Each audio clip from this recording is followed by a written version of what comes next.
So then guys, just wanted to show you a quick progress report on the African cichlid tank. So these guys have been spawning like crazy.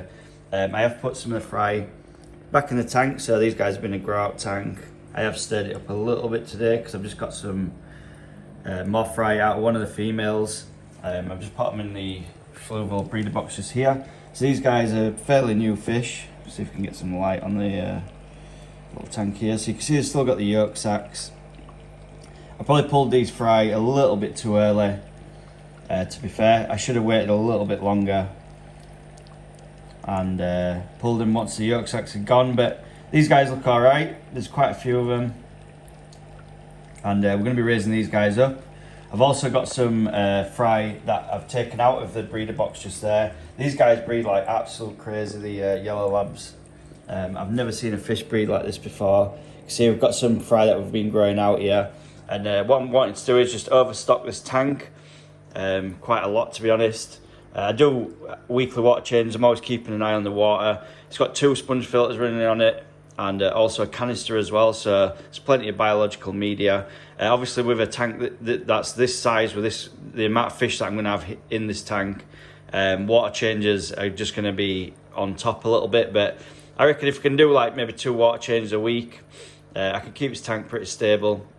It's like a 40 breeder, so I reckon I could probably get away with maybe 30 or 40 yellow labs in here.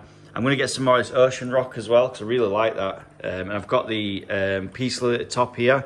I've also got some devil's ivy or paphos plant just here, and they're just helping out with nitrates. And I've just got a start here as well for some monstera. This is just starting to root. You can just see the little roots on the nodes there.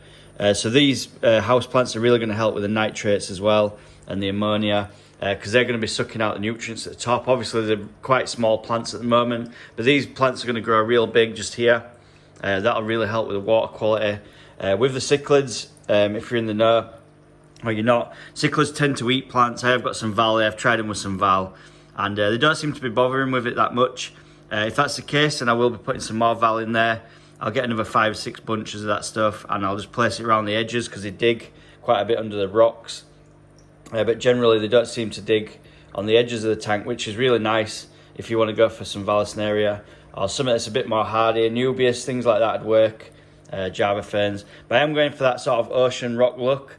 I have only got these small pieces because it's very expensive, and I'm hoping that I can get some more. I'm just buying sort of a few pieces at a time, and I'm going to build it up into a big scape, so they've got loads of places to hide. Obviously the little ones are going inside the holes here, which is really handy when they want to run away from the parents. They can sort of dip into these little rocks. There's loads of little caves and caverns where they can get into, and you'll find that the fry tend to be in there more than not. You can see one just there peeking his head out, and if one of the adults come by, he'll just dip back into the rock, and he's hidden away then. As far as the adults go, I've got 6 adults. They are a little bit aggressive towards each other, as males and females in there. And we're going to get some more stock. That's what we're trying to aim for now, to make it as busy as possible. And that way they'll be swimming just across the tank rather than chasing as much. You will get a little bit of aggression with African cichlids.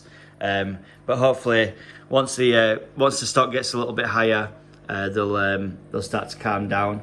But yeah, they're looking really healthy. I'll show you the little tank as well with the fry in. Obviously, you've seen the parents there. We've got 1 batch of fry in there now. I think there's around 10 fry. They've got a little bit bigger now. I'll try and find you one that's out and about. So there's one little dude there. It's a little bit murked up with the dust from moving the rocks around. But I think once we get the fry going and get them grown up, obviously these guys are going to be a little while before we can get these going. But I have got the brine shrimp going as well to grow them up faster. So once these guys have got the egg sac depleted, I'll get them on the brine shrimp. Right, I'll show you the other tank that I've got just here. I'll have to turn the lights on, guys. But these guys are sort of like the second stage after the once they've been in the fluval breeder box. I'll move them into this tank just here, and I grow them out in there for about 4 to 6 weeks, and then move them into the big tank. So I'll get the lights on. I'll show you what's going on in there. So here we are, guys. This is the little tank that I set up basically temporary because I saw some fry in the tank, and I needed somewhere for them to go. As you can see, these guys are little African cichlids, yellow labs, and they're absolutely beautiful fish. It's a fish that I used to keep a little while ago, and I did have them with other African cichlids. Now I did hear that the yellow labs was one of the more peaceful ones, and that's what's drawn me to them as keeping them as a hobbyist.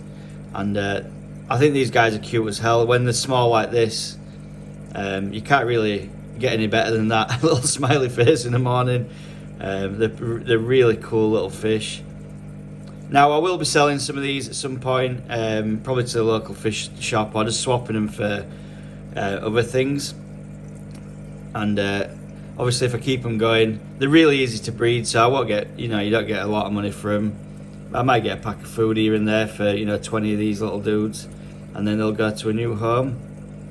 Yeah, I'm really enjoying this little project. It's not something that I usually do on the channel, doing the African cichlids. I'm more of a tropical guy, as most of you guys know, and that's what I do. So after having some problems with this tank, unfortunately 2 of the Bozemanis actually died. I tried doing salt baths on them and things to get them right, but unfortunately they were just a bit far too gone. After looking over the fish now and upping the temperature to 32 degrees, the tank's just come round in leaps and bounds, and it's doing really, really well at the moment. There's no sickness in the tank. There's nothing like that. I've been planting it a little bit more. You guys might have seen my video that I did a couple of weeks ago, just doing the plant fertilizers. You can see already these plants are coming on so much better than they did. Now I'm really not happy with this gravel substrate at the moment. I'm going to be taking this out, I think, in the next couple of weeks, and I'm going to do fluval stratum substrate. I've used fluval stratum before, and it's just a really, really good substrate for plant aquariums. Like I said to you on the previous video, I just want this to be an absolute jungle, somewhere where the fish can hide, where they can breed, and I am kind of happy with it. It does look nice as it is now, with the fish stock and the plants that we've got in there. It does look nice. It's just not exactly how I want it. And I don't think it ever will be. Tanks evolve. I've got some dieback on some of the new plants, which is understandable. You can see some of the leaves on the sods at the back here are getting a little bit holy. The cryptocorns are doing really nice in this gravel substrate, and I'm thinking I just want to do some fluval stratum. Now that is obviously a big task. I'm going to have to take all the plants out and all the sort of wood and stone and stuff, but I wanted to rescape this tank anyway, and I just think while I'm at it and taking all the stuff out anyway to rescape it, I might as well just do a substrate and then I'll be happier with it. I wanted to do sort of maybe a fine black gravel and fluval stratum mixture of some sort, just so I can plant into it a little bit easier, because fluval stratum is quite a light substrate, and I always find when you're planting into it, sometimes you'll at the beginning, before the roots are established, you usually get plants floating up, and it's really annoying. So I mean, I don't know what to do at the minute. I might just leave it for a few weeks and get some more root tabs from API and just see how the plants get on with that. If they start growing really nice like they would in the fluval stratum, then I might not change it. But I'm in 2 minds really. I'm not sure what I want to do with it, but I really love the fish stock in here, and I love rainbows, as you guys know. This is like my display tank in my house, and I really enjoy this tank. And I mean, I can sit there for hours watching them. Anyway guys, just a quick one for this week. I hope you're all well. I hope you're doing awesome, and I will catch you on the next one. Peace out.